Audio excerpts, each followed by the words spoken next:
Kenyan football is standing at a crossroads. One foot edging towards continental promise and the other still stuck in decades of old structural issues. Today on Redly Sports News, we dissect whether the Football Kenya Federation has truly done what is necessary to see both our men's and women's national teams excel across Africa and beyond. Let's begin where hope has recently shone brightest. Under head coach Benny McCarthy, they displayed one of their most inspiring runs in recent memory. An undefeated march to the CHAN 2024 quarterfinals, their first appearance at that stage in years. Topping a group featuring Democratic Republic of Congo, Morocco and Zambia was no small feat. It signaled discipline, tactical maturity and a renewed fighting spirit for one of the most followed national teams in the country. Justin Odhiambo with the strike that sends Kenya into rapture. But football, cruel as ever, delivered the reminder that progress is not linear. The Stars were knocked out by Madagascar on penalties, and shortly after came the moment that sent shockwaves in the 2026 World Cup qualifiers. Harambee Stars were dealt a huge blow as they did not seek qualification and saw them losing their last match to champions of Africa, Senegal, the Lions of the Teranga, 8-0 as the final score sheet.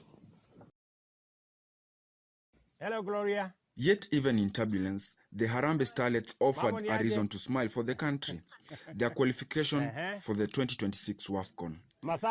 This will be their first appearance since their last inaugural appearance in 2016, which feels like a reset button for the women's program.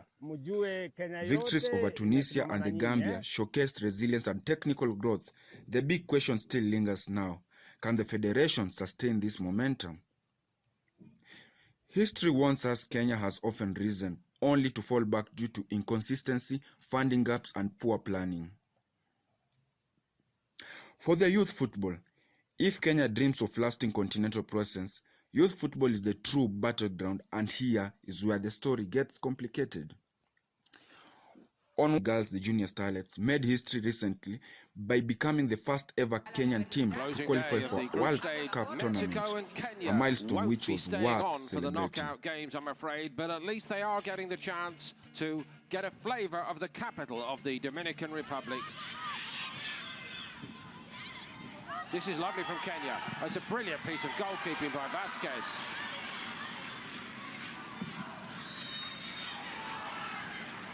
Here we go again down this side with Ogala. She's in on goal, Joan Ogala. She squares it. Kenya must score this time. They have scored. But beyond that single victory, the wider picture has been bleak. In the Under-17 AFCON CECAFA qualifiers, Kenya finished fourth, while Uganda and Tanzania advanced. Poor organization plagued the campaign, especially the shocking decision to assemble a technical bench 2 weeks before the tournament. Even worse, the Under-15 boys and girls crashed out in the group stages of the 2025 African Schools Championship, both finishing third in their groups. For a nation aiming to compete with the continent's rising giants, these setbacks reveal something troubling. Kenya has talent but lacks the proper structure.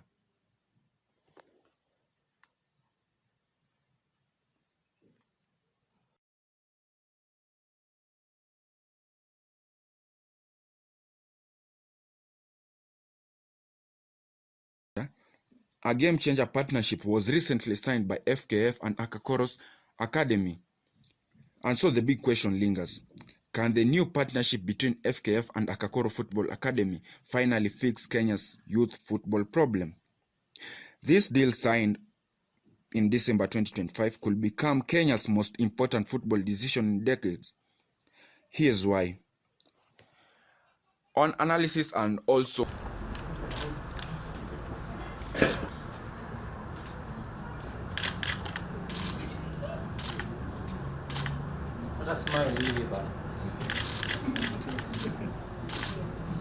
Today marks an important moment for Kenyan football.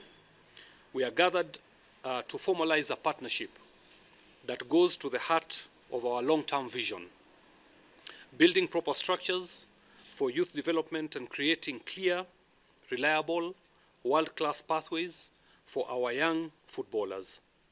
As a federation, we have not been satisfied with the recent performance of our youth national teams, and that's a fact.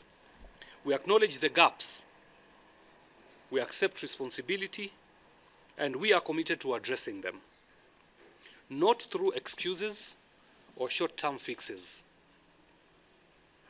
but through deliberate structural action. Kenya has world-class talent, and we have the only thing that we have lacked is proper structures. Today, through this MOU with Akakoro, we begin correcting the gap in a way that is both historic and transformative. This agreement... And on paper, he is right. Akakoro is already Kenya's only established residential academy with proven success stories. If properly funded and shielded from politics, this initiative could unlock the next generation of national team stars. But that if is everything. Kenya's football history is full of brilliant ideas that collapsed under mismanagement. The truth is, Kenya has made progress, real, measurable progress, but not yet enough to guarantee continental success. The senior men's team still suffers from inconsistency and depth issues. The starlet success is promising but needs sustained support. Youth football, although now on a new path, is recovering from years of neglect. The partnership with Akakoro may be the lifeline Kenya desperately needed, but it must be protected, funded, monitored, and expanded. Because without a stable production line of young talent, no amount of senior level coaching will take Kenya back to the top table of African football.